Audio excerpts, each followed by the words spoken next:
Welcome to live class.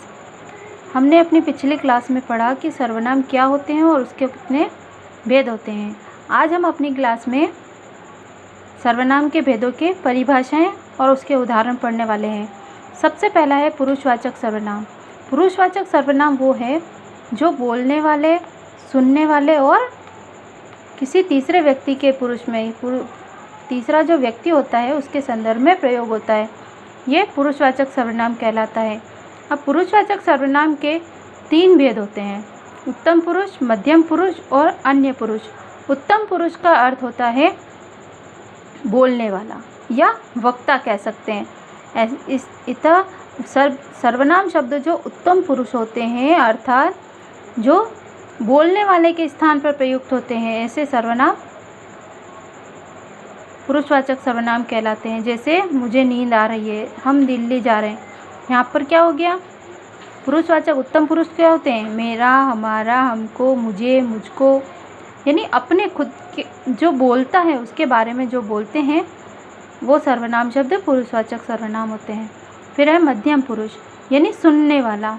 ऐसे सर्वनाम शब्द जो सुनने वाले के स्थान पर या श्रोता के स्थान पर प्रयोग होंगे वो पुरुषवाचक सर्वनाम कहलाते हैं। जैसे तुम, तू, तुम्हारा, आप, आपने और आपको, ये शब्द क्या है? पुरुषवाचक सर्वनाम। ओके। अब आता है अन्य पुरुष। अन्य पुरुष यानी तीसरा व्यक्ति जिसके बारे में बात की जाए, यानी श्रोता और वक्ता मिलकर जिसके बारे में बात करते हैं वो कहलाता है अन्य पुरुष। उसे मिठाई बहुत पसंद है। यहाँ पर वक्ता बोल रहा है और श्रोता सुन रहा है, लेकिन बात किसी और के बारे में हो रही है। वे, उसको, उसने, उन्हें, ये क्या है? अन्य पुरुषवाचक सर्वनाम। अब आते हैं हम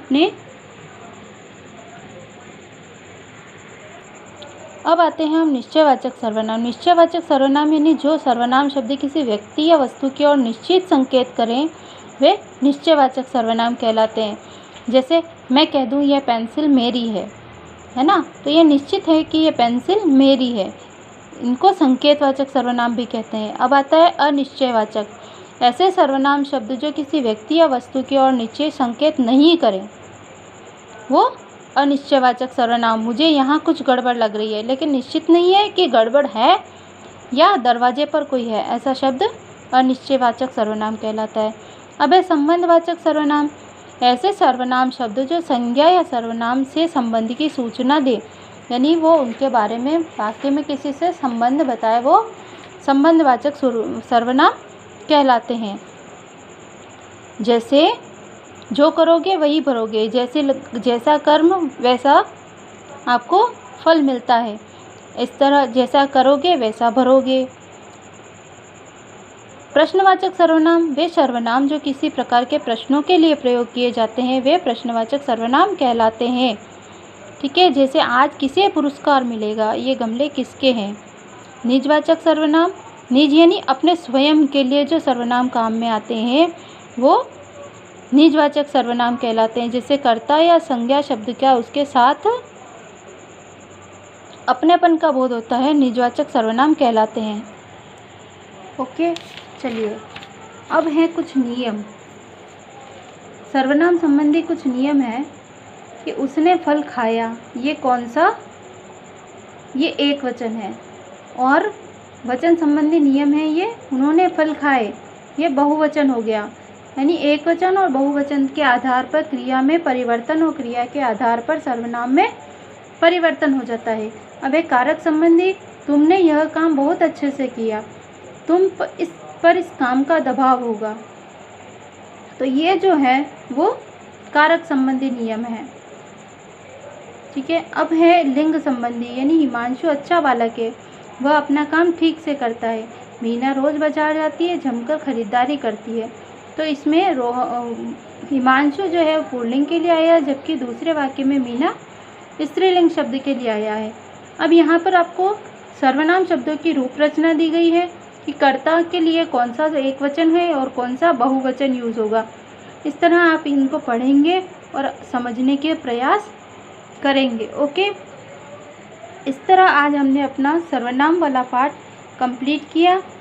अब आपको अपनी बुक एक्सरसाइज जो है वो अपनी नोटबुक में करेंगे। ओके, बुक एक्सरसाइज तो बुक में, और क्वेश्चन आंसर जो आपको अटैचमेंट पे दिए गए हैं वो आप अपनी नोटबुक में करेंगे। Okay, thank you.